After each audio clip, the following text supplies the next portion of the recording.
A 5-year-old boy lets us into his world by describing what he loves, his mom, Dora the Explorer, and his room.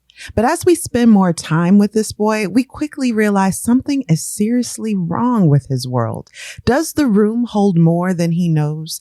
And is he in more danger than he understands? The Boy, Jack.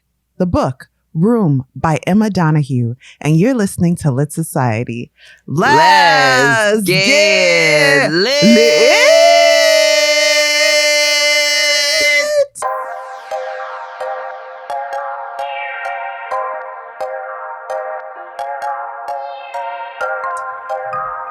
Hey readers, hey, this is Kari. And this is Alexis. And you're listening to Lit Society, a show about books and drama. Alexis, may I ask you, first off, I would like to start this episode with the trigger warning, right? Yeah. We're going to talk about things like child abuse, kidnapping, assault, and unaliving oneself. Yeah, so we're not going to get into, we're not going to linger on these subjects too much, but we are going to talk about them, and they're key points in our discussion, both in the theme of the week and the deep dive into the story.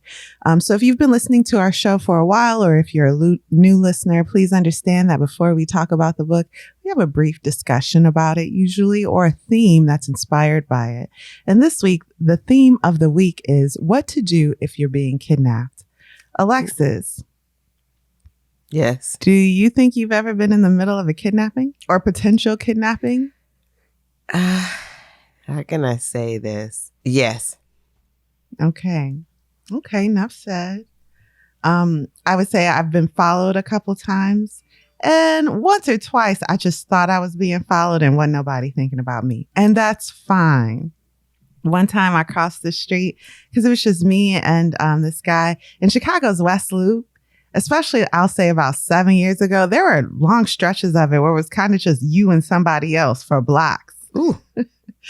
And I saw That's true. The street. That's true. That's true. Yes. Yes. Mm-hmm. So I crossed Scary. the street, and this guy crossed the street and ran toward me. And he said, "You gonna make me run all day trying to catch up with you."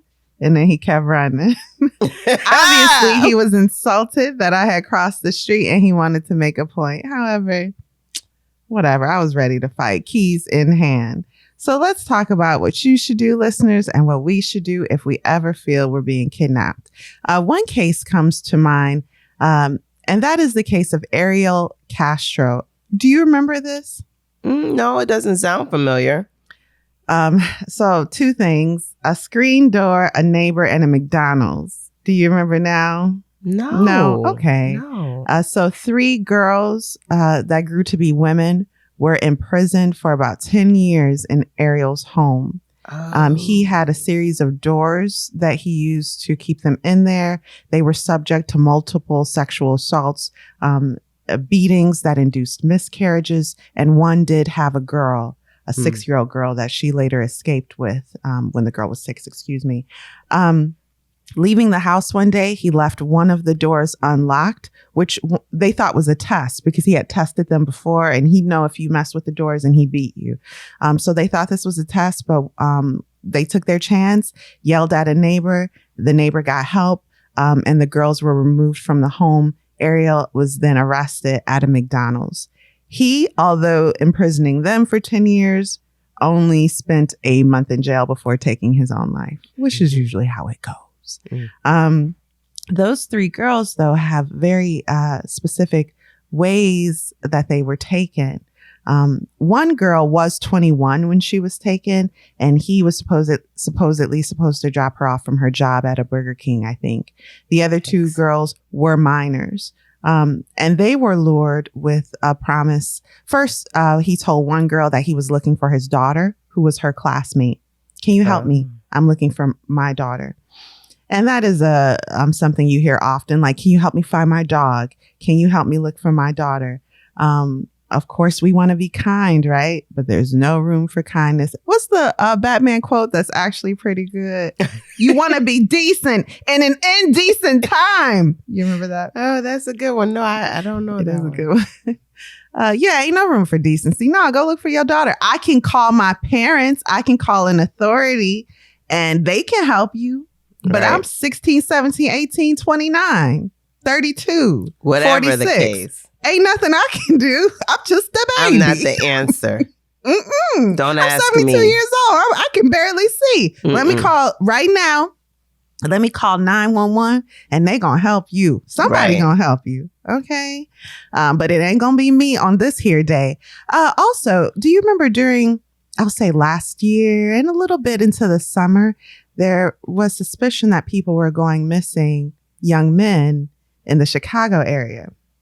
This is really big on TikTok, actually. No, I don't remember that. Yeah, well, I only bring that up because these men were leaving bars and lounges after like happy hours. Oh, so, yes, remember? yes. I do. So what do you remember? That. It was during the pandemic and they would just disappear. And there was no clue. I think they were college age students mostly. Is this the same one? That sounds right. Mm-hmm. Yeah, and yeah, there are a lot of like bodies found in rivers and things like that. And people are like, all of this must be connected. Possibly, or, big city living, that happens. So maybe it's not connected. Maybe it is. But I bring it up because the story was that a lot of these men were lured with women either offering them a ride or women asking for help, things like that, things to appeal to their perhaps, wanting to save somebody. And it's a woman. Have you ever gotten in the car with a stranger? You did. I can tell you did. Look at your face. I'm trying to think. I want to say no, but I might have. I have. Okay. I have hitched the hike. Ooh, this is terrible. Why did you do that? Yeah, I was late for work. Story of my life. And this is a time when I didn't have a car when I first moved on my own. Oh, my poor mom listening to this. Yeah. And there are two bus systems. The bus. Okay, can we start there? There are two bus systems in Chicago. One's Pace, one's CTA. CTA is kind of on time. Pace comes when it comes. You wait. Maybe you'll get a ride that day. Maybe you won't. Maybe not. It is so reckless with its scheduling. Ain't no schedule for a Pace bus. So a woman pulled up and she said, listen, I don't blame you if you don't get in, but this bus you waiting for, it's going to take a minute or two. Ooh, wow. Where do you need a ride to? I'm probably going your way. I remember. She said, I have a daughter your age. Please just get in this car. I said, thank you, ma'am. And you hopped in. Excuse me. Thank you. Can you turn up the AC? I don't like this song. Can you change this? You got some Beyonce? So I did. That's a bad decision because people can use decoys to lure you. So perhaps you wouldn't get in a car with a man on your own or a woman. But maybe if there's a child in the car, you'll feel more comfortable. Well, bad people know these things. One girl was actually, going back to Ariel, she wanted to have a sleepover with his daughter. Her mom said no. And so the girls went their separate ways. Ariel came back and said, well, you can hang out with my daughter at my house or something like that. This is real reasonable. You think people. Right. But you must be very careful and suspicious of everyone, unfortunately. So now that we've talked about how a kidnapping could occur, I want to bring out another specific case. And this was written in a Teen Vogue article a few years back about a 14-year-old Michigan girl whose body was found. She was running. And she texted her boyfriend, OMG, I think I'm being kidnapped. That's the last communication ever heard from her before, unfortunately, her body was found. And this prompted the Teen Vogue editors to write an article titled, What to Do If You Think You're Being Kidnapped. They spoke with a professional martial arts studio for advice. And so some of this advice is not as preventative as I would recommend with, no expertise. But some points I thought were really useful, and I want to share that with you all now. So what to do?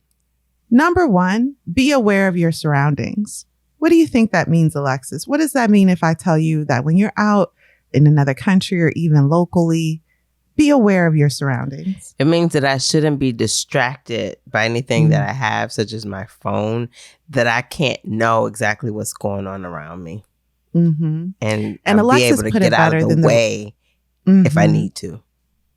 You put it better than the writer did, because they actually say to put away your phone. Right.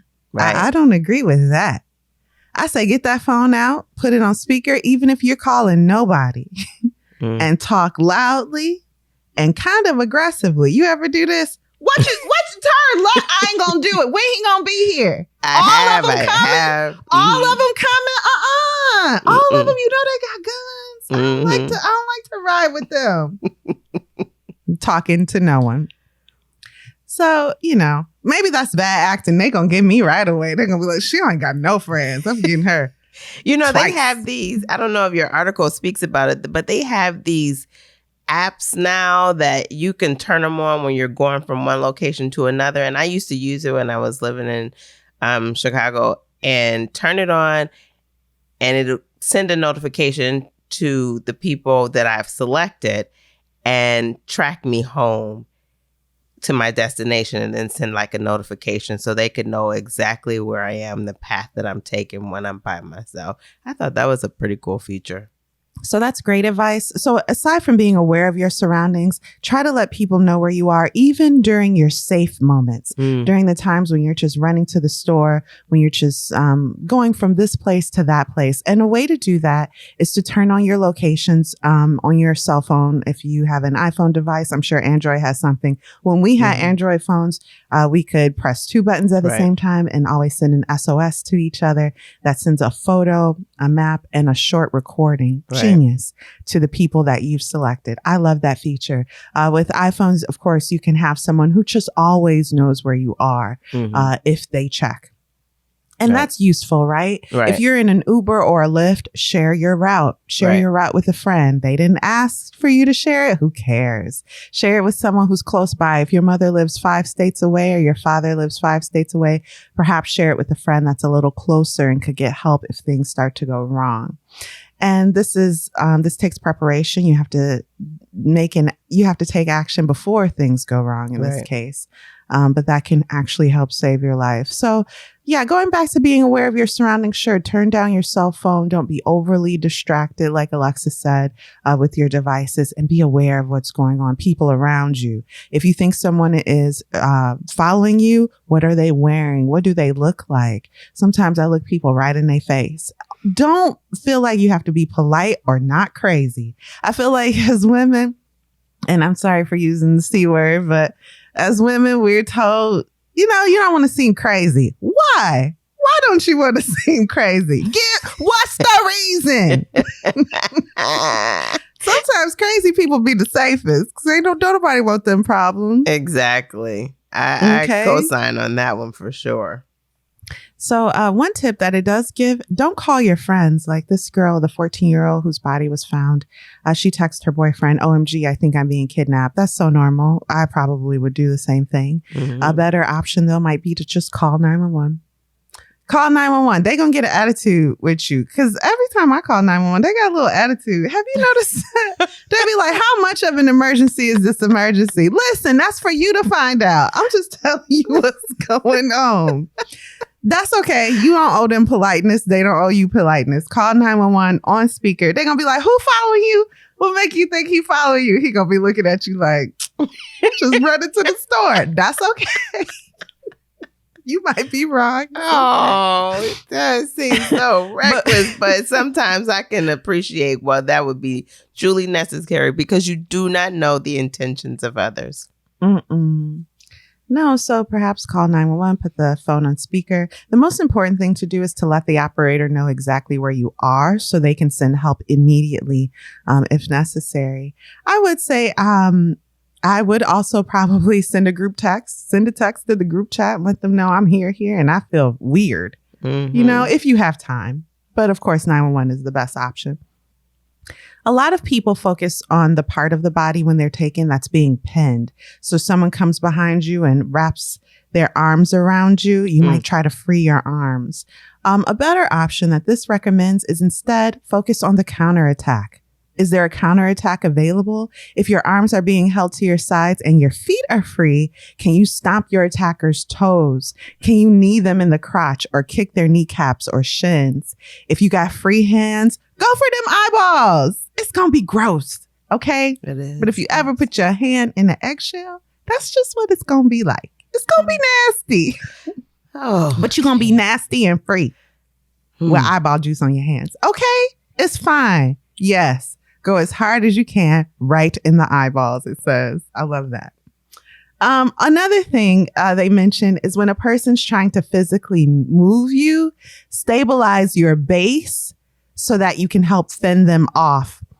So what does that mean? Basically, if your feet are spread apart on the ground and your knees are a little bent, you're harder to knock over and have more control over your movements. Think of a car that rides low, right? Mm-hmm. It's less likely that car is going to tip over as opposed to like an SUV. So you want to get as low to the ground but stable as possible. Also, go dead, go limp. You ain't gonna help them take you. Scream, poop. Yeah. Throw up if you want. Whatever you can do. You got a wig, let them take it. And that poop. Whatever you can do. Whatever you can do. This is not the time to be cute or polite. This is the time to fight or flight. Speaking of which, an attack will trigger your flight or fight mode, your response. But without a doubt, your main job is not to win this fight. If you're listening and you're like, I'm not a fighter, I'm weak. That's fine. You're not trying to win, even if you're strong. Make a scene, scream as loud as possible, and alert anyone within earshot that you need help. My name is so-and-so and so, and I am being taken. Call this number. Call this. Call 911. Call help. Be clear. At the top of your lungs. Mm-hmm. Yeah. Yeah. So don't just start swinging punches without trying to aim. You could wear yourself out, make yourself exhausted, and then even easier to take. And I think that's good advice. Do they recommend a self-defense class? So one thing I do like is that they're not here talking about how to bob, weave, and duck, but they are focusing a lot on the counterattack if you are taken and how to make your blows count. And if you do fight. Oh, sorry. That's what a self-defense class teaches you. It doesn't teach you about bobbing and weaving. It tells you how to make your blows count. I'm smiling because I done already rolled my eyes at this when I saw self-defense instructor Alexis. Like, this ain't Tybo. That's all I got to go. It's not at all the same thing. I've taken several of them and they're quite helpful. They even gave us a cheat sheet. I took it through my employer and they gave us a cheat sheet of some things that you could practice at home. And just some quick pointers. Now, I don't remember them today, but there were some really quick pointers. And it's not about Tybo at all. It's about being safe and making Alexis. Your blows count. Yeah, self-defense isn't like taking a karate class. It's just how to protect yourself if ever you're in danger. Thank you. Yeah, so lastly, you might not be stronger than your attacker, but you are smarter.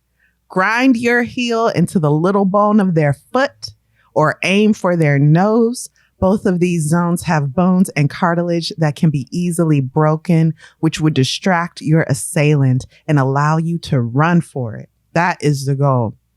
Adrenaline will help you to book it out of there and try your best to run toward familiar territory and open spaces where you know there will be other people around. I do feel like we had a theme similar to this at one time, but reminders are good if so. And I know I didn't talk about these points specifically. Yeah. Have we had a theme like this? I was thinking so too, but I think this is more concise and detailed. So. All right. So that's what to do if you're being kidnapped. We really do hope these pointers save us, save you guys if ever we need them. You ready to move on into our book? Yeah. Thanks for that information. Mm-hmm. Yeah, no problem. Let's take a break.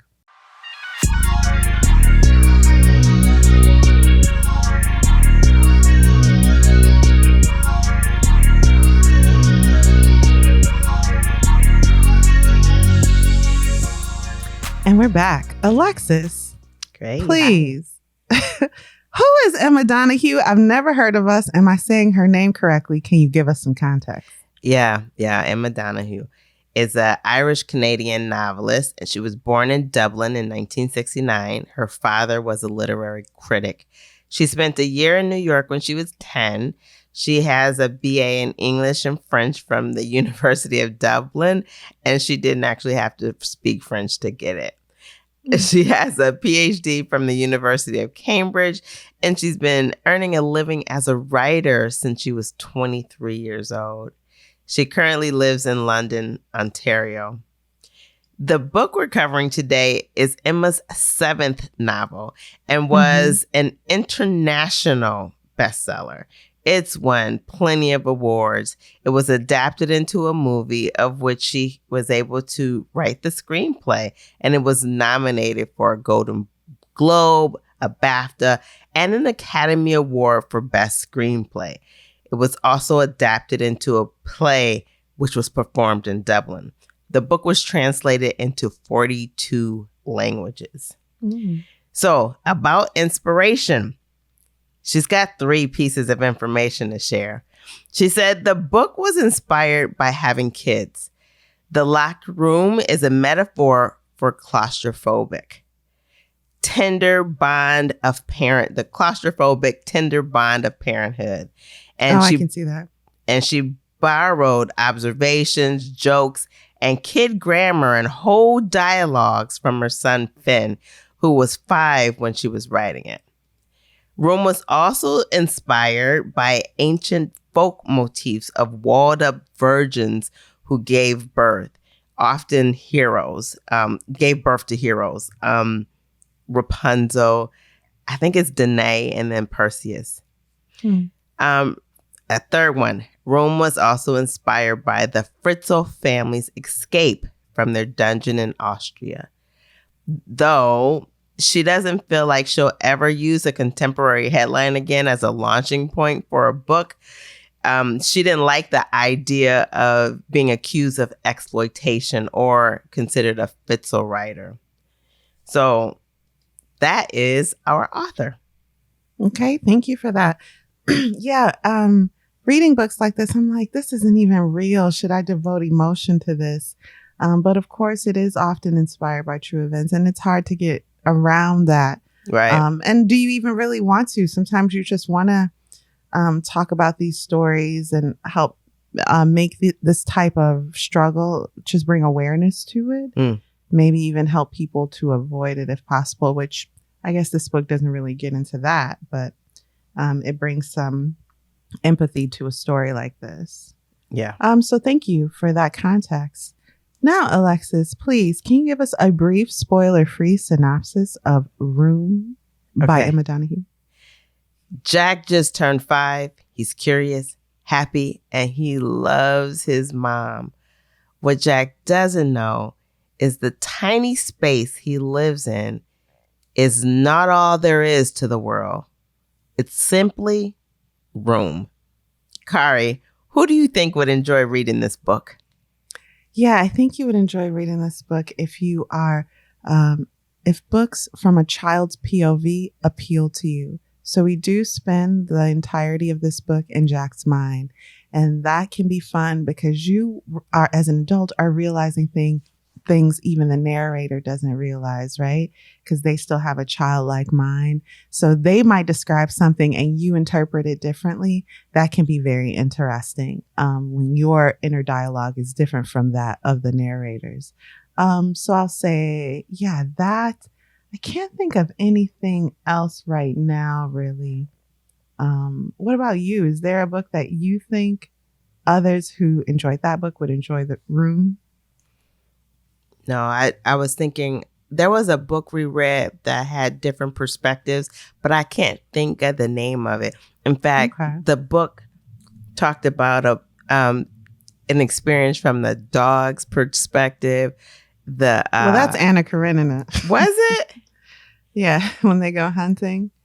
Oh, okay. So Anna Karenina. Yeah. Not really the same, If but you love Anna Karenina, you will love Room by Emma Donoghue. It's Hot take by Alexis. But it's a different perspective. Because, you know, usually it's an adult perspective. And in that book, you sure it's that one? In any event, it had several different perspectives. And I thought that was cool. But the reason I actually chose this book is because I was talking to a friend about books on one of our trips, and she had mentioned this concept. And I was like, that sounds intriguing to me. So let me dive in. She mentioned the concept that the book was written around. Mm-hmm. Okay, so she had read this book. Yep. Very interesting. Well, without further ado, let's take a deep dive into the story. Alexis, are you ready to talk about Room by Emma Donoghue? You have the floor. Okay, so let me just say, I had some struggles with trying to figure out how to retell this story. So no, you have to talk in a baby voice.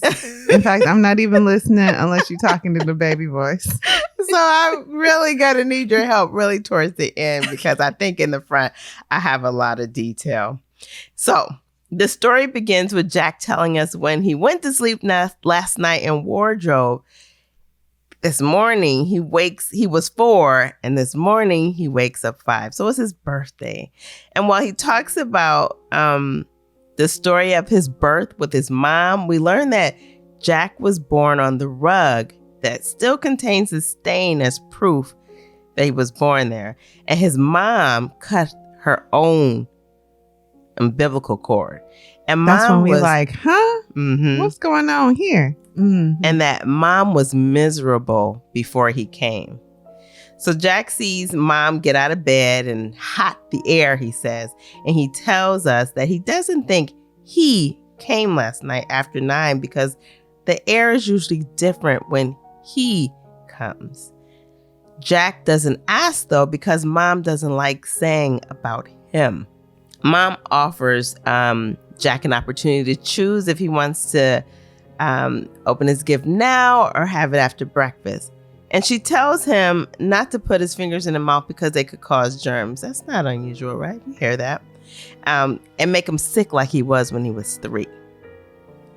So he chooses to open his present now. And the present that he's gifted is a picture of himself with his eyes closed. And Jack is bothered that mom drew a picture while he was off and she was on. And now, Kari, do you know what he's talking about when he's saying this? Yeah, when he's asleep and she's awake, he calls being off, like a little robot. Yeah.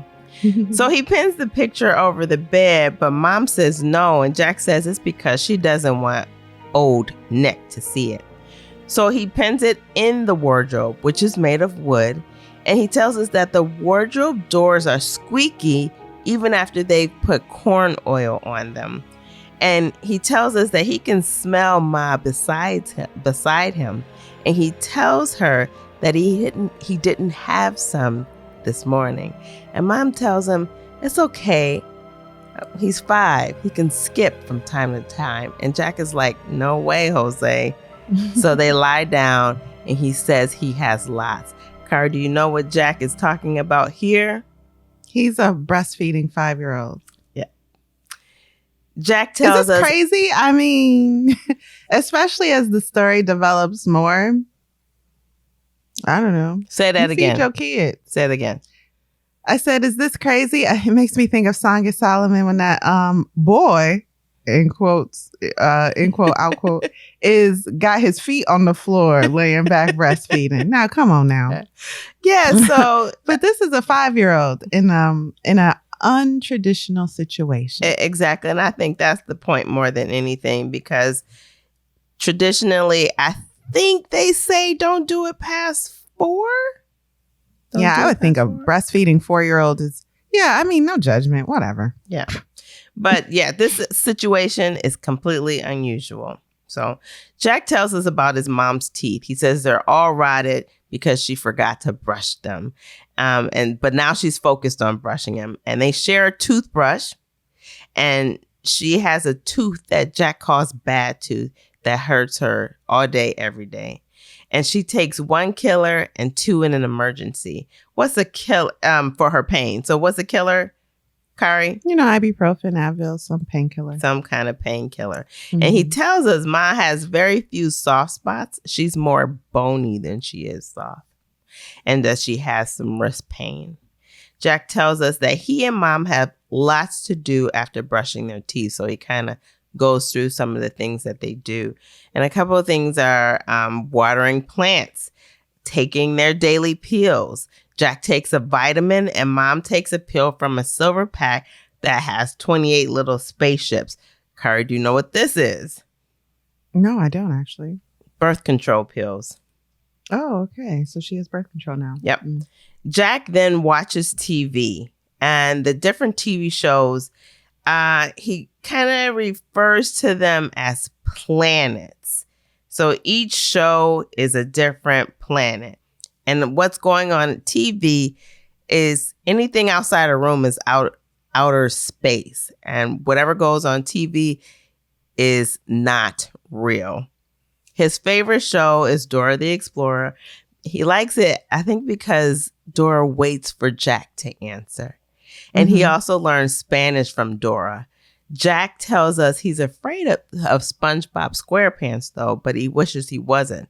He wants to be more like Ma, who's not afraid of anything but Old Nick. Now, Jack didn't know the name for him until he saw a cartoon about a guy that comes in the night called Old Nick. So Jack called the real one that because he comes at night. And Ma just calls him Old Nick, him.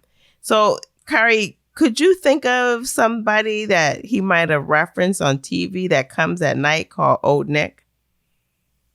I thought that was a name for Santa Claus. Yeah, I looked at analysis a little bit, and that's what they suggested, that it might have been a Santa Claus. I wouldn't know. When Jack asked if Old Nick was old, she said he was nearly double her age. Jack says, that's real old. Ma is 26. So Ma marks Jack's height on the wall, and Jack realizes that there's not much different from when he was 4. And Mom tells him that's normal. When Jack asks what normal is, she tells him normal means when things are okay.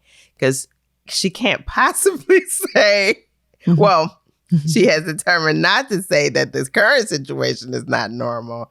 She instead just says normal means that things are okay.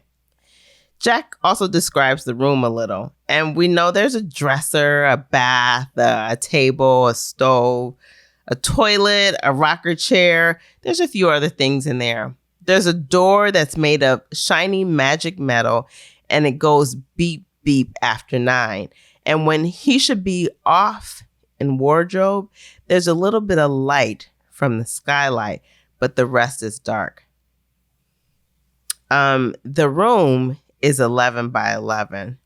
One of the activities that they do during the day is they make a track by putting the table on the bed and then running back and forth on the in their space. There are a few games that they play, and while Jack sees them as games, Mom's goal is that these things are very intentional. They play orchestra, where they run around and see what noises they can bang out of things to be as loud as possible. There's a game called Scream, where they clear out their throat and stand on a bed to be nearest to the skylight, and they scream at the top of their lungs. And then there's a game called Keypad, where Ma tells Jack what numbers to enter into the keypad. And then at one point, Jack has to choose the numbers himself. They have 4 books with pictures inside, and one of them is My Book of Nursery Rhymes, Dylan the Digger, The Runaway Bunny, and Pop-Up Airport. And that has 5. And then there's other books that has 5 pictures on the cover, that have pictures on the cover. And when Jack was 4, they asked for one more book with pictures for Sunday Treat, and Alice in Wonderland came. And Jack says he likes it, but it has too many words, and many of them are old. I concur, Jack. Nonsense. Jack chooses Dylan the Digger for his reading. Now, there are several things within this story that Jack sees as real versus not real. And again, things on TV are certainly not real. Jack says that mountains are too big to be real. Women aren't real except for Ma. Boys and girls aren't real either. And vegetables aren't real, but ice cream is on TV. So we're to deduce that he isn't being given fresh vegetables in the room. Well, I thought the broccoli that he has later in the book is real. I mean, it's fresh. Maybe he means like growing out of the ground type of vegetables. Okay. I'm not sure.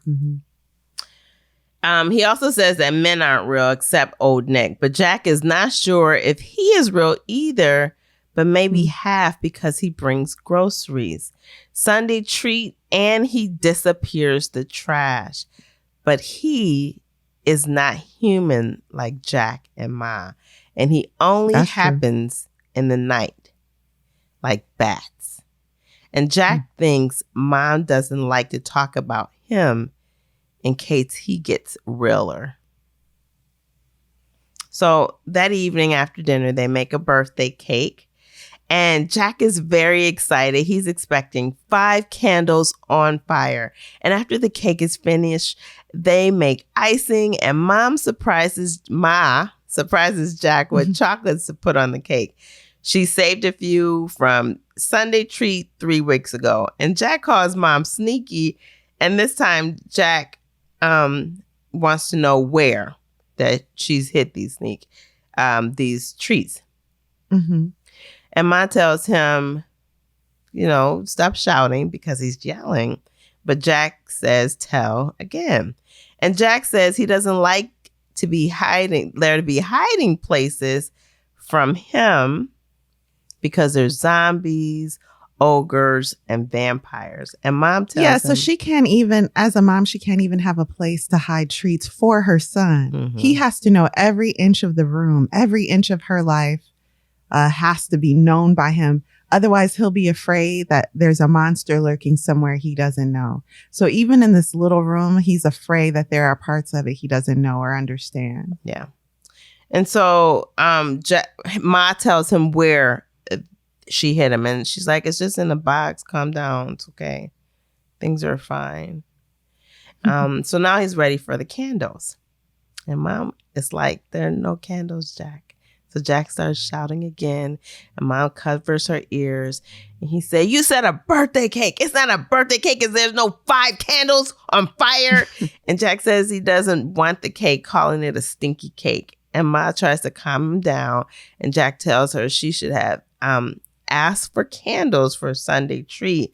And she tells him that she needed they asked for painkillers. He said, well, I didn't need none. So you still should ask for them.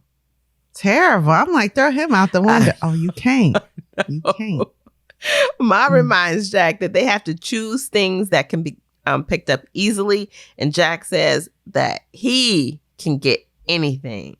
And Ma tells Jack, by magic. If it's too much trouble, he won't get Sunday treat at all. And Jack laughs and says he doesn't go in stores. That's only on TV. And Ma apologizes and said she thought the chocolate would work. And Jack calls her silly. She calls herself Dumbo. And he calls her numbskull, but not in a mean way. And tell her she better get candles when he turns 6. He making his demands now. She kind of closes her eyes and doesn't say anything. And Jack hates when she does that. But this is really Mom taking a moment before she punched that child. I mean, not punch. Not punch. That's not maybe. Okay. When he was she is small, truly being exceptional here as a mother. Yeah. And when he was small, he thought when she did that her battery was all used up. And in real life, it was. So he ain't wrong. That he is not wrong. Jack says his birthday cake is the best thing he ever ate. The skylight is getting black, and Ma tells Jack it's the spring equinox, and she remembers that because that was on TV the morning he was born. And Jack runs to wardrobe and lies down on a pillow, wraps himself in blankets, and Ma sticks her head in the wardrobe, kisses him goodnight, and Ma shuts the door. And he can hear Ma getting into her sleep shirt and taking painkillers. As he's laying there, they play a few word games, and Jack asks why he is hid away like the chocolates. And she tells him that she doesn't want him to look at Jack. Even when he was a baby, she always wrapped him up in a blanket before he came in. And Jack wants to know if it would hurt if he actually saw him. And she tells him no, and that Jack should go to sleep. Jack says he waits for hours. He's got a crazy concept with time. It'd probably be just a few minutes, and Jack be like, it was hours and hours. And so he asked if he is coming. And Ma said it don't look like it. So he goes and gets in bed with Ma. And then in the middle of the night, he wakes up to Mom flicking the lamp lights on and off. And he thinks Ma needs this to help him sleep. What do you think she's doing when she does this? I didn't understand that. What do you think? She's actually trying to alert people to them being there. It's, again, an additional way to help her way of trying to get out there. Somebody take notice of her. Point. The next day, while they're napping, Jack awakes to a scratchy sound, and Jack describes what he sees as an alive thing and an animal for really real, not TV. It's a mouse. And Jack sees it go under the stove, and he starts whispering to the mouse, and he's thinking of the story from Alice in Wonderland. You know that part, Kari, when she was talking to the yeah, and she accidentally mentioned her cat Diana, and the mouse got afraid. Oh, I hate that book. Yeah. The mouse hides, and Jack waits for the mouse to come out again. Jack is waiting for hours for the mouse to come out, and he's also weeks, years. No. Yeah, years, and he's looking to feed the mouse. So he puts some crumbs on a plate on the floor, trying to coax the mouse out of hiding.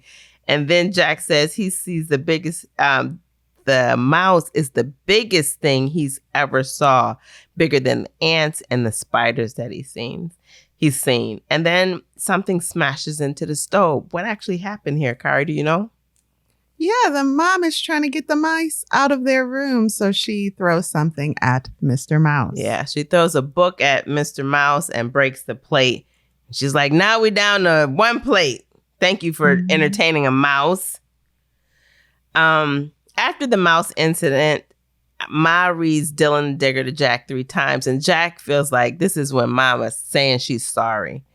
Jack tells Ma they should ask for a book for a Sunday treat, and Ma tells him she did a few weeks ago so he could get one for his birthday, and was told to quit bugging him.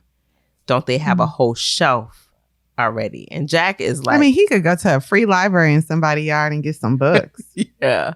This is so extra. And Jack is like, we got a whole area ready for more books. What are you talking about? But him is also like, why don't you just watch TV? Right. And Jack's like, well, that ain't a bad idea either. We could just watch TV all day. Yeah, right. But Ma's like, no, our brains are rotting and we'll be like him if we do that. And we're not going to do that. That evening, Jack hears the beep beep. Old Nick is there. So Jack looks through the slats and listens. And Old Nick says it looks tasty. Ma tells him it's the last of the birthday cake. Old Nick says, should have reminded me. I could have brought him something. What is he 4 now? And Ma doesn't correct him. And Jack is listening like, why she ain't tell him I'm 5? So Jack whispers that he's 5. And Ma says Jack's name in her mad voice. And Old Nick laughs, saying, it speaks. Old Nick invites Jack to come out and try on his new jeans. And Ma tells Old Nick that he's nearly asleep. He then asks for a slice of cake, and Ma tells him it's stale. This man got the audacity to get angry. Terrible. And then proceeds to say all the things he does for her. And so she's like, thank you. Thank you for everything, the groceries. And she gets him a slice of cake. And then he realizes quickly that the cake is stale. And Jack hears Old Nick then assault his mom. The next morning, Jack demands that Ma should have asked Old Nick for a present for him because he's never got a present in his life. And she reminds him about the gift that she gave him. And Jack tells her he don't want that old Dumbo drawing. and he starts crying. Oh. Exactly. This is when I just pause and just be grateful I ain't got nothing like Jack in my house.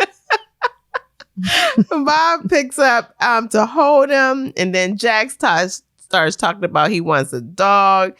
And mine's like, we ain't got no space for a dog. We'll get tired of a dog. He said, I won't get tired of a dog. I mean, it'll be great to have a dog. It'll be right here. It'll be my friend. He can have my food. And just like he wanted the mouse to have his food, he just wants this. He then names it. I think he called it Lucky or something. The next morning, Jack wakes up to find a remote control Jeep on the table. And Jack knows it's from Old Nick, but Ma won't say. And that evening, Old Nick comes, and after he assaults Ma, Jack hears a silence and wonders if Old Nick is having some too. And that gets Jack mad. Mm-hmm. And so he tries to turn on the Jeep with the remote control. Now, the Jeep is on top of the wardrobe. And so as he tries to turn it on, the Jeep rolls off the wardrobe, and Old Nick thinks Ma is trying to attack him with it. So he gets real upset, and he goes to see what's going on. And I think he opens the wardrobe, and Jack hides under the covers. Ma tries to calm Old Nick down, get him to lie back down, but instead he leaves room. And Ma goes back to bed, but Jack calls out to her, but she just tells him to go to bed. The next morning, Jack notices marks on Ma's neck. That evening, while watching the Medical Planet, there's a commercial on that has the same pills that Ma takes, and Jack notices. And now he's wondering if Old Nick actually goes into the TV to get the killers.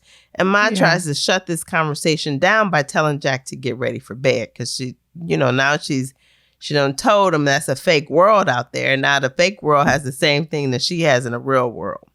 Right.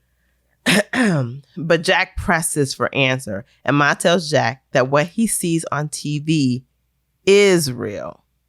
Jack is astonished. He's like, nah, you're trying to trick me and you better stop right now. Yeah. I'm so over Jack.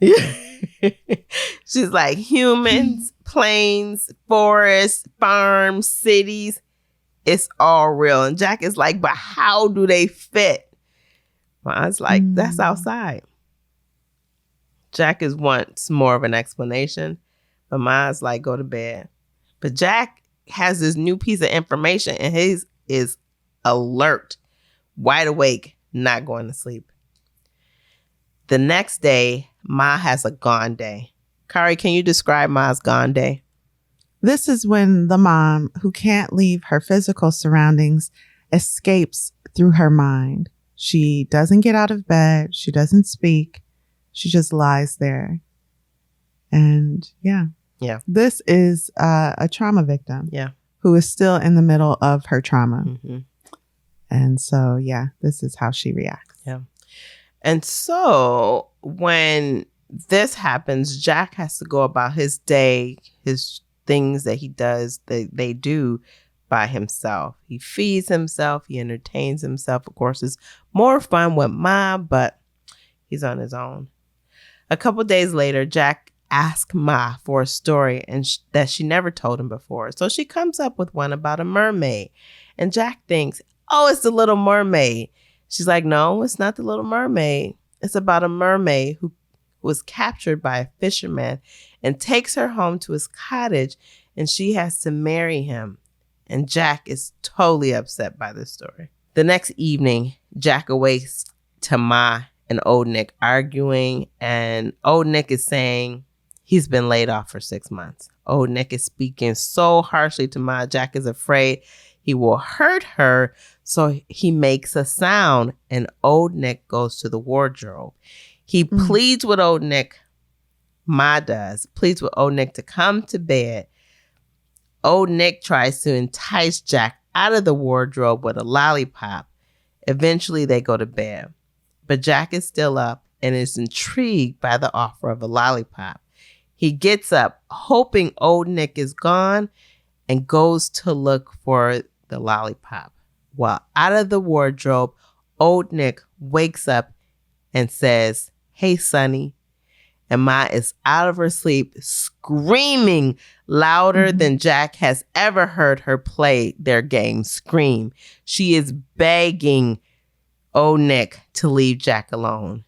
Old Nick eventually leaves. The next morning, Jack is apologizing for leaving the wardrobe and asks Mom, "What does little freak mean? What does laid off mean? Where you got me? What does that mean?" Yeah, because before Nick leaves, he says, "Don't forget where you got him." Yeah. And Ma learns that the power has been turned off, has been cut. So they're out power all day. And it's cold outside.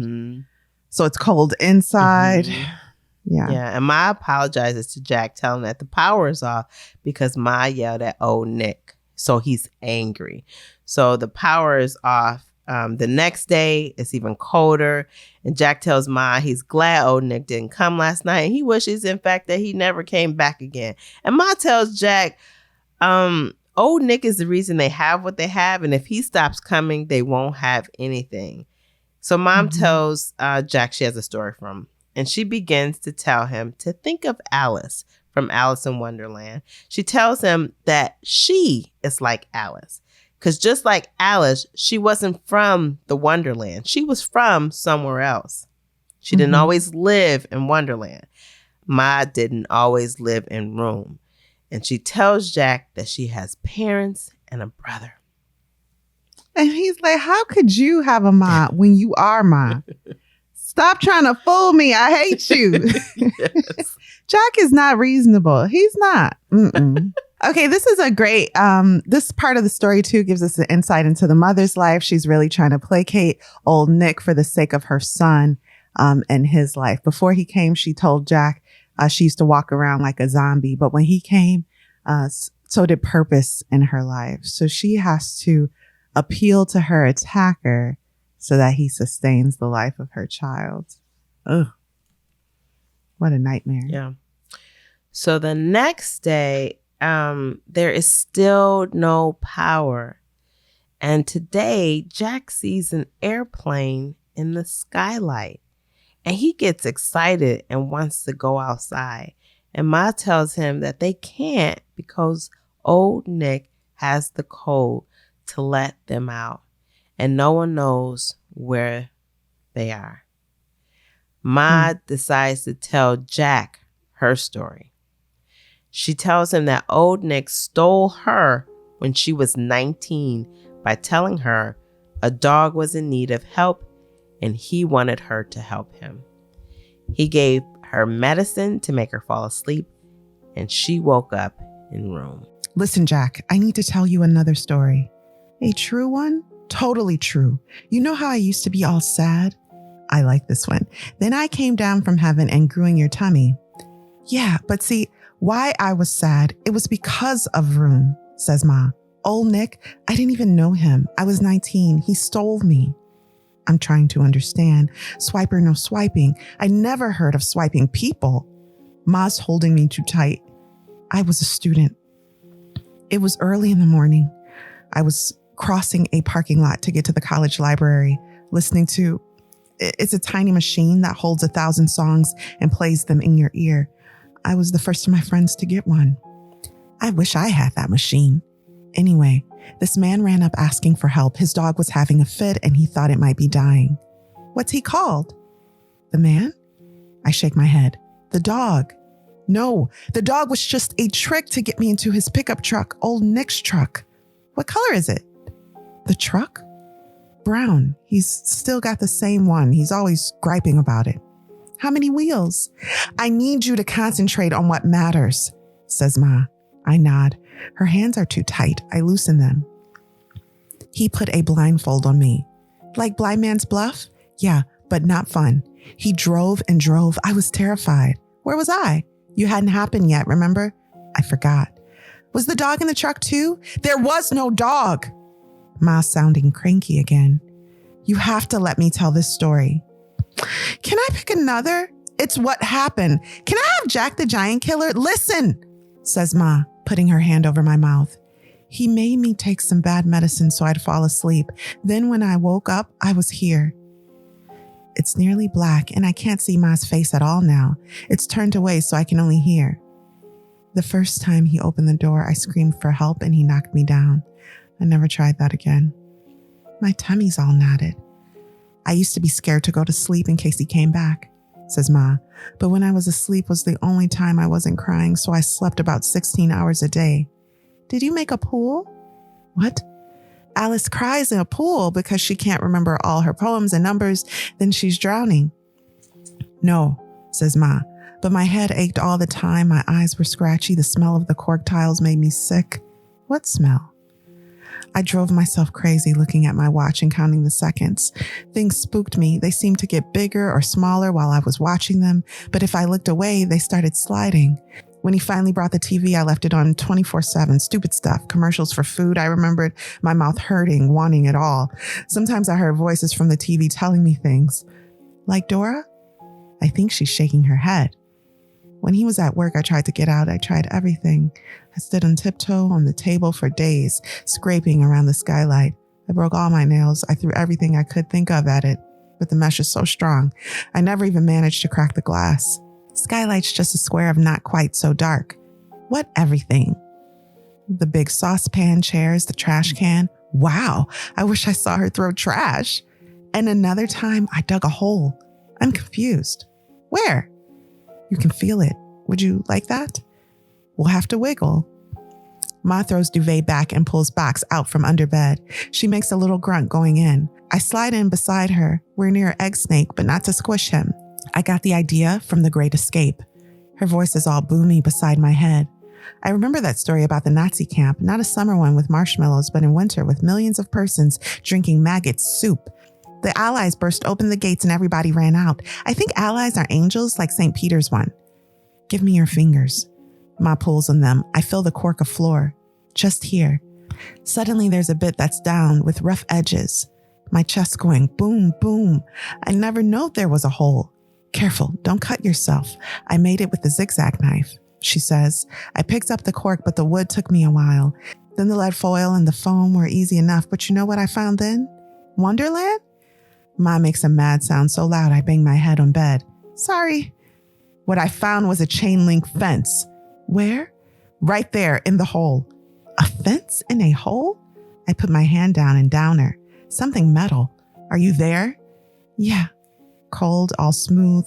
I grab it in my fingers. When he was turning the shed into a room, says Ma, he had a layer of fence under the floor joists and in all the walls and even the roof, so I could never, ever cut through. We're wriggling out now. We're sitting with our backs against bed. I'm all out of breath. When he found the hole, says Ma, he howled. Like a wolf? No. Laughing. I was afraid he'd hurt me, but that time he thought it was just hilarious. My teeth are hard together. He laughed more back then, says Ma. Old Nick's a stinking, swiping zombie robber. We could have a mutiny at him, I tell her. I'll smash him all to bits with my jumbo Megatron transformer blaster. She puts a kiss on the side of my eye. Hurting him doesn't work. I tried that once when I'd been here about 1.5 years. That is the most amazing. You heard it, old Nick? What I did was I took the lid off the toilet and had the smooth knife as well. And just before 9 one evening, I stood against the wall beside the door. I'm confused. Toilet doesn't have a lid. There used to be one on top of the tank. It was the heaviest thing in room. Bed's super heavy, but I couldn't pick up the bed, could I? Asked Ma. So when I heard him coming in, the beep beep, exactly. I smashed the toilet lid down on his head. I've got my thumb in my mouth and I'm biting and biting. But I didn't do it hard enough. The lid fell on the floor and broke in two. And he, old Nick, he managed to shove the door shut. I taste something weird. Ma's voice is all gulpy. I knew my only chance was to make him give me the code, so I pressed the knife against his throat like this. She put her fingernail under my chin. I don't like it. I said, tell me the code. Did he? She puffs her breath. He said some numbers and I went to tap them. Which numbers? I don't think they were the real ones. He jumped up and twisted my wrist and got the knife. your bad wrist? Well, it wasn't bad before that. Don't cry. Ma says into my hair. That was a long time ago. I tried to talk, but it doesn't come out. So, Jack, we mustn't try and hurt him again. When he came back the next night, he said, number one, nothing would ever make him tell me the code. And number two, if I ever tried a stunt like that again, he'd go away and I'd get hungrier and hungrier till I died. She stopped, I think. My tummy creaks really loud and I figure it out why Ma's telling me the terrible story. She's telling me that we're going. The next day, the power's back on. The food is in room. But Ma realizes they need to escape from room. But Jack is just happy there's food back in the house and there's heat. Mm-hmm. And he's just happy. He's pleased now. His base has been satisfied. So she tells Jack they need to come up with a plan. And they decide that Jack will pretend to be sick and they can convince old Nick to take Jack to the hospital and Jack can get them help. Jack gets afraid. He doesn't want to go to the hospital. He doesn't want to do this alone. And Ma tells Jack to forget the idea he's not ready. Ma later tells Jack that he has to be brave in order to escape room. And he is the only one who can save them. And asks And he's him like, to try. whoa, why would we escape room? Why in the world would we want to do that? Yeah. Mm. That's hard on Jack. Mm-hmm. Because there's outside, Jack. At dinner, Ma tells Jack they need to put their plan into effect tonight. But Jack is like, no, wait, it's too soon. Let's wait until I'm 6. Yeah, let's try this again when I'm 6. Okay. And he is like done with it after that. And Ma's like, ugh. She tries to convince Jack that he needs to see outside. But Jack is like, nah, I ain't ready for that. I like room. That's fine. Mm-hmm. Ma tells Jack that their safety is at stake and they need to escape. That evening, Ma tells old Nick Jack is coming down with something. And Jack is mad at Ma for putting the plan into action. He's like, this is a Dumbo plan and I don't want no parts of it. And how dare you tell him I'm sick? I ain't sick anyway. And Ma tells Jack she is in charge and he needs to get on board because she make rules for both her and him. I said, that's right. Put your foot down. Put your foot down. The night of the plan, Jack tells Ma he's scared and he won't remember. So Ma writes a note and puts it in Jack's pants. Jack notices Ma has written a name he doesn't know. And Jack gets mad. That's her name, by the way. The baby don't even know his mother's name. Yeah. Mm-hmm. When old Nick arrives, he is too scared. Old Nick is too scared to fall for the plan. He doesn't want to take Jack out. Of course, there's a lot of consequences that come out, a lot of questions that come up with that. So he's too scared to fall for that plan. But Ma is ready. He's too scared to take Jack to the hospital. Yeah. But Ma is ready. She's got a plan B. And so she's a little chuckled about it because she knows the next step can be put into place. But Jack is like, I'm not ready. I'm still not ready. Let's hold out to 6. And Ma tells Jack that plan B is based on the story of the Count of Monte Cristo. What does Ma want Jack to do, Curry? Yeah, so pretend to be... So in the Count of Monte Cristo, y'all may remember that Edmund befriends a priest in prison. The priest dies, and so Edmund, right? Is it? I thought Edmund was the son. No, the son is Albert. Oh, okay. So Edmund wraps himself up in the cloak that the dead priest was in. And so when the jailers take the body out, it's actually Edmund's body. They don't know. And he's alive. So, yeah, Mom is like, do that. Yeah. And Jack's like, whoa, you are saying a lot of nonsense. I'm going to my wardrobe. Yes. Oh. No one bother me. Poor baby. He is so distraught by all this information he's getting. He does not want to be wrapped up and be dead. She's like, you're not really dead, though. So mom wants Jack to pretend to be dead, and then she will ask old Nick to take him out and bury him. Jack will be wrapped in a rug, and when he puts Jack in the truck, Jack will wiggle out and look for help at the first stop. When old Nick returns, Ma tells him that he killed her baby. So Ma is in full she's acting theater. Mode. Yeah. Don't you lay your stinking eyes on my little angel. You killed our baby. You killed my baby. You killed my baby because you wouldn't take him to the hospital, and now he's dead. And they got the nerve to say, "Oh, you poor girl." And she's like, if you take him out of here and you bury him far away, and if you don't bury him far away, you will never hear me stop screaming. I will never be quiet again. So old Nick falls for plan B. He takes Jack rolled up in the rug out of room. Jack is scared and kind of loses control of his bodily function. Once the truck is moving, Jack tries to wiggle out of the rug, and it's harder than expected, but he could hear Mom talking to him. But in his head, he remembers her words. Yeah. By the third stop, Jack is trying to figure out how to jump. He's out of the rug now, but he's trying to figure out how to jump out because the vehicle is moving. He got the instructions to jump out when it was stopped. But now it's moving. He don't know what to do. And then pretty soon, Jack is out. Old Nick has stopped the vehicle and is out of the truck. And so Jack jumps out, starts running until he sees someone. Old Nick is running after Jack.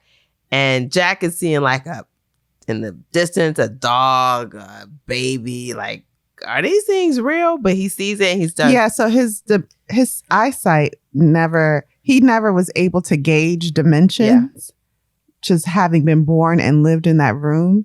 So how far something is and how close it is really hard for him to gauge. Yeah, his spatial perception is off.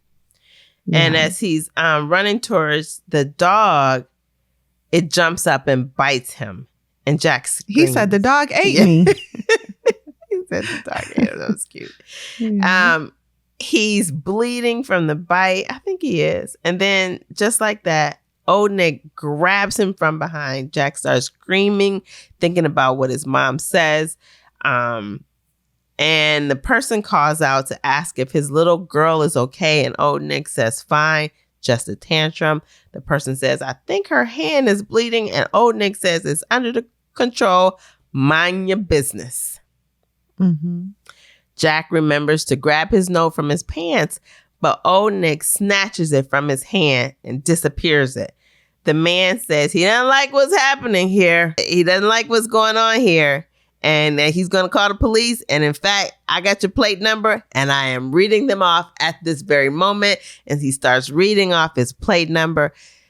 Old Nick throws Jack down and begins to run back to his truck and drive away. Mm-hmm.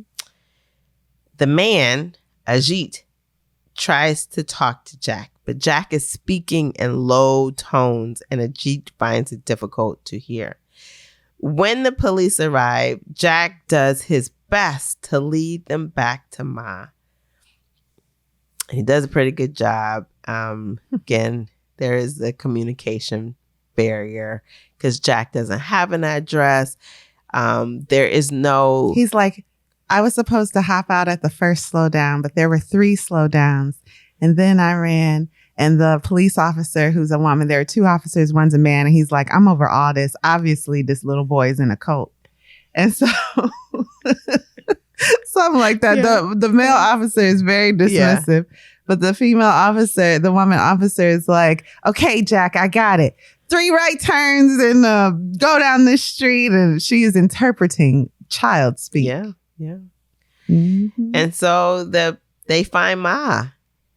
And Jack is... I mean, at this point, where did you think Nick went? I felt like old Nick was going back to kind of get rid of all evidence of Ma.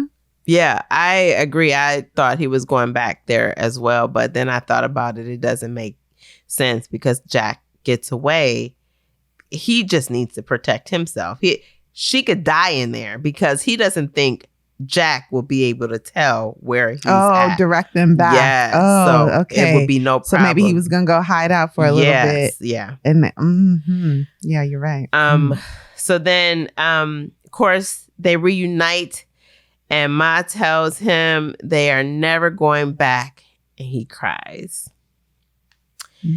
They're taken to the police station. Ma is interviewed, and Jack is allowed to breastfeed at the station. They are sent to the hospital. To everyone's horror. Yeah. Everyone's like, yeah. And she like, I've been in a shed in the back of someone's house for 10 years, and this is what's freaking everybody out. Exactly.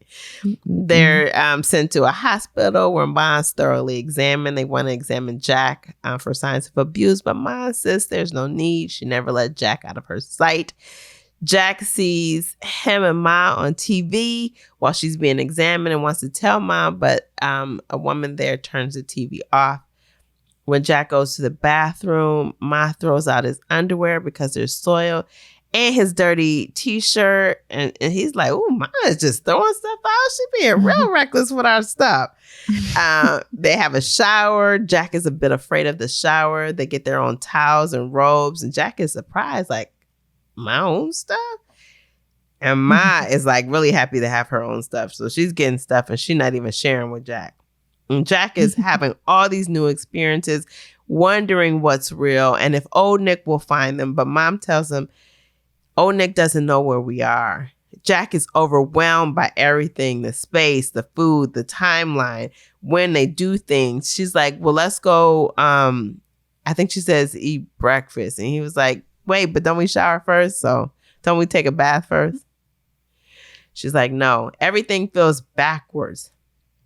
She's told by the doctor that Jack is going to have some challenges adapting to social adjustments, sensory modulation, and a few other things, including the spatial perception. And Ma realizes that that's probably why he is bumping into things. The doctor tells Ma that they want to just make sure the two of them feel safe. Ma feels like she's done this great job rearing her child, so there should be nothing wrong with him. But she, of course, she doesn't understand the full gravity of what has happened to him, and those are the things that he's affected by. Again, he's got to adjust to society.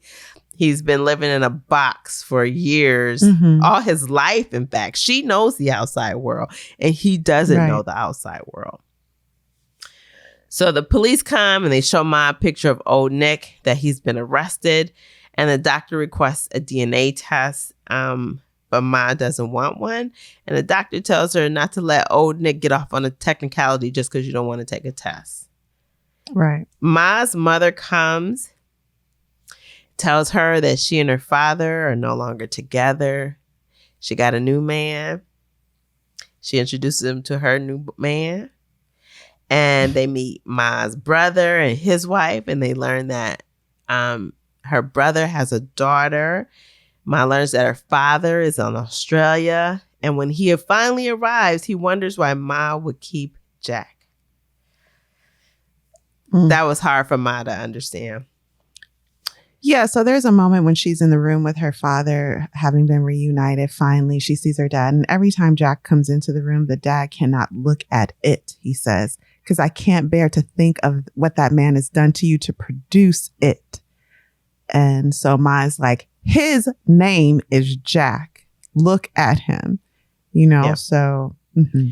So they have an attorney, and the attorney convinces Ma to have a TV interview because eventually the bill's going to start coming in and you got to pay him somehow. So might as well tell you a story. So they set up an interview. And during this interview, the interviewer asked Ma questions about her time in the room, the baby she lost, why she kept Jack, why she's breastfeeding him. So this is huge. Jack was not her first child in that room. She had a little girl who got strangled by the umbilical cord. And old Nick just sat there and did nothing. Just watched it all happen. Buried that baby in the backyard. And then later Jack came. Yep. And you, as a reader, you don't know Right. this. I don't think. No, we don't know. We don't know. And then why she decided to deceive Jack about the realities of the outside world. Why did she even keep Jack? And they're like, didn't you want your child to be free? So as soon as you had it, why didn't you beg him to take it to an adoption center? Yeah. So yeah, very cold. Yeah, so soon she's crying. They're really implying that she's selfish, and she kept him out of selfishness and loneliness. And when Jack sees Ma cry, although he is not supposed to be on camera, he goes to the sofa and sit next to Ma, and the interview is immediately stopped. The next day, Ma has a gone day. Again, this is where she stays in a bed all day and kind of disconnects. And Jack is glad Ma has gone days in the real world too. Jack goes, so that day was a day they were supposed to go to the museum, but Jack goes to the museum, heads to the museum with the uncle and aunt and the cousin. But before they go there, they decide to go to the mall. And what happens at the mall, Kari? A lot of things. So this is a very, there are a lot of things going on in this environment. This boy has spent his entire life in a room. So now he's in a American shopping mall. He steals a book thinking that it's his book. It's not his book. They have to pay for it. His little cousin is with him. He like touches her inappropriately because he can't believe her body. Like he's never seen a body like hers. He gets disciplined for that. There's a moment, I think, when he's recognized, that causes a headache. So yeah, it's a lot. It's not necessarily a fun experience, and they never make it to the museum to see the dinosaurs. Mm-hmm. So when they get back to the clinic after the store is when Jack returns to see it laid next to his mom, and he notices that his mom's pillow smells, and he sees she's vomited, and he tries to wake her, but she doesn't move. And Jack sees that all Ma's killers are gone. So he runs and gets Ma help. And they come in and they take Ma away to try to get her better. So this is where I kind of stopped, but there is a little bit more to the story. So Ma is being cared for. She's in another area of the hospital now because she tried to unalive herself. And then Grandma comes and she decides that she needs to take Jack out of the facility and takes Jack to her house. That's an interesting adventure. Everything is new. People are learning patience. Jack is just learning the world. How long is Ma in separate? Is it a couple weeks? Yeah, I want to say a couple weeks. And during this time, Jack is discovering that he's forming a relationship with his grandmother. There's some adjustments there that need to be made because the grandma's like, how come you don't know this? Why don't you do this? She wants to help him, but she doesn't really know how to approach him. Her husband, his step grandpa, is actually very helpful because he is probably less invested emotionally in a lot of ways and a lot more rational. Right. So in one example, when Jack has a tantrum, the grandma acts like it's the end of the world. And her husband is like, all right, you good? You want to go watch a game on the couch? And Jack's like, sure. Yeah. He just got through screaming bloody murder to everyone, but he's calmer now. You know, he's still a kid. He's like, whatever. Also, the mom, when she does come back, they get their own place, and there are resources there to try to acclimate them to the real world, her and her son. Yep. And that brings us to the end of the story. Well, can we say one more thing? So Jack's been taken from his whole world. He sees the room as his safe place. It was not a place where he was a captive in his eyes.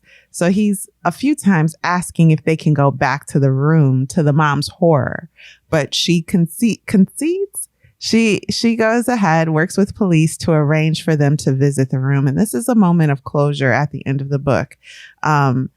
He walks into the room, Jack does, and he's like, this isn't the room. It's too small. Mm-hmm. And she's like, no, Jack, this is the room. You just remember it differently now that you've seen the whole world. And so at the end, he on his own is like, bye, bed, bye, blah, blah, bye, room. And they walk out together, ready to form a new future. You ready to take a quick break? Yeah, let's do it.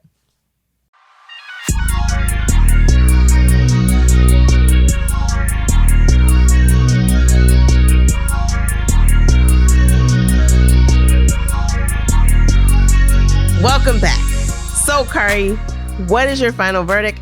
And would you recommend this book? Yeah, I thought this book was very interesting. When I first started it, I was like not very engaged with it. I wasn't into the child's point of view and the baby talk.